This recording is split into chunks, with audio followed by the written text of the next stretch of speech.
Welcome to the 1000 subs Q&A.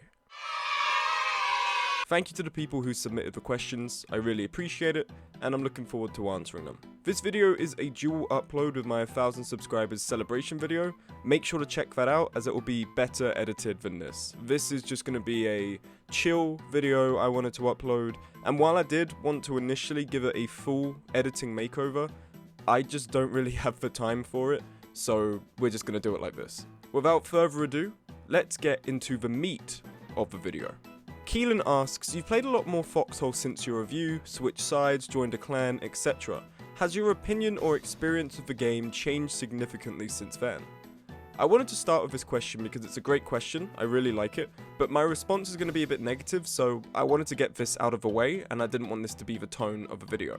Switching sides to the Colonials has certainly made the balance arguments more apparent. I now get some of the annoyances that come with asymmetrical gameplay, but I still don't really understand how people get so worked up about it. I really feel like people need to be taking more breaks when playing this game. I'm in SOM now, Swords of Marrow for those who aren't in the community, and I've made some cool friends like Demon, Creepy Banana, Sir Beef. They're fun and chill people and you should check them out, they're great creators. And ultimately Foxhole is a lot of fun, it's a great game. It's one of those things that I can play for a few hours ago and it just feels right to be doing. And the community is remarkably pro-social in that no one's going to tell you to kill yourself if you just say hi to them. Unfortunately, months after the video, I am still 100% right about the community. Ableism, transphobia, homophobia, racism, these are still very prevalent, and these are the usual hallmarks of a vocal alt-right presence in the game's clientele. It's no surprise to people that watch me that I'm a left-wing guy, but first and foremost, my reservations of the rancid alt-right clientele that the game affords itself to is that ableism, transphobia, homophobia, and racism are bad things that don't belong in online spaces, period. That's why the Carl Rittenhouse profile picture was brought up, because what the guy did was very much politically charged. So when people are rabidly defending him in the comments, it just tells me they think BLM is bad, and last time I checked, those kinds of people always have a very skewed racist perspective on black minorities. I'm sorry for the very intense answer I've given you, but unfortunately, no. My perception and experience of this fantastic game's putrid community hasn't really changed much for the better. I do appreciate the question though. Dominicus asks, is that your dog or is it from the internet? The dog I use in videos was a random border collie puppy I decided to use as a representation of myself in video. It's like how Shammy uses an owl, although he's too much of a cow to just admit he's a furry. We all saw the art at the end of the Surge 2 video, man. You can stop lying now. Bobberman says, wait, you're unironically British? Listen, man. Listen to me, okay? I'm not British. I'm not from Britain. I'm from Illinois.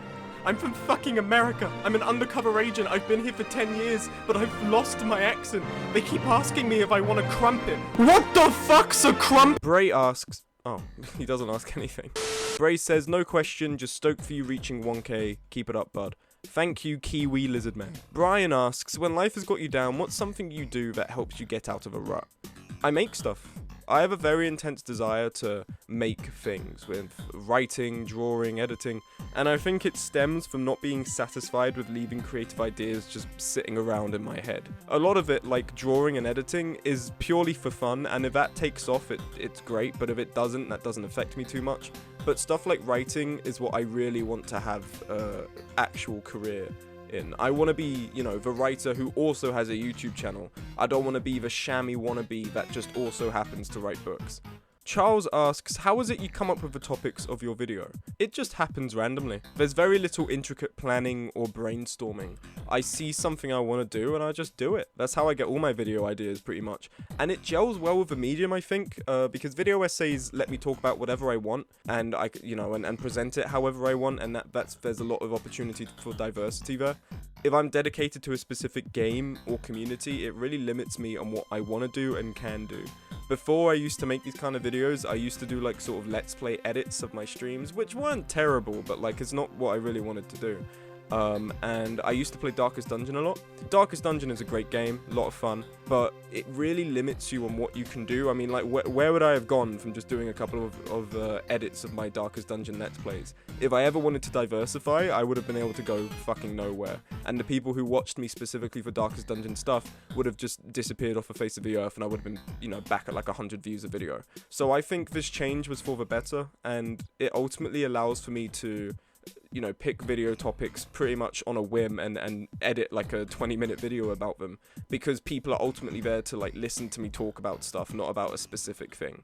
Dan asks, "Hey, congrats and love you, man. I would ask how you got your name, but you've already answered that if I remember correctly. So instead, I'm going to ask if you have a game that no matter what happens, you just return to out of nostalgia or because you love it so much."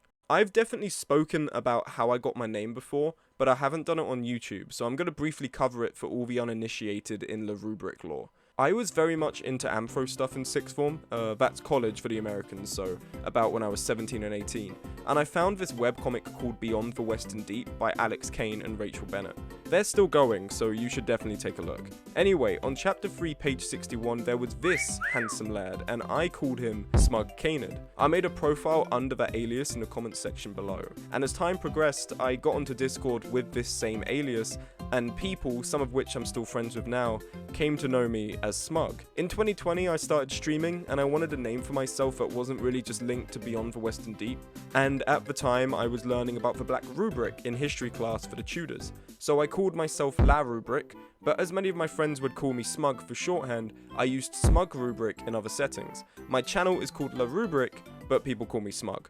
For a game I return to, I'd say Mario and Luigi Partners in Time. I am a big fan of the Mario and Luigi DS games. It's just so charming in how it looks, the music is lovely, I use it in pretty much every video now, and the combat system, oh my god, I love it. I love combat systems where you can actually like dodge the attacks and you're not just standing there taking damage. And I remember being unable to beat it up until I was like 14, when I got the game when I was 7, right? And there's like this section going up to Bowser's castle, and there's a puzzle, a specific puzzle where you have to like hit a light block, and you have to like go through the spiked maze, and if you fall in you restart, and I just did not understand it. I couldn't get my head around what I was meant to do. So from like age 7 to like age 14, I would just replay the first like half an hour of the game over and over and over, because I didn't know what to do. And then I got to age 14 and I finally understood what I needed to do, and then I beat the game that summer. It's such a great game. Thank you all very much for your questions. I'm gonna leave the soppy stuff to the other main video, and I'm gonna free you from the rubric lore. I hope you all have a great day, and I will definitely be seeing you in a couple of months for my next upload. Unless I die, in which case, it was fun while it lasted.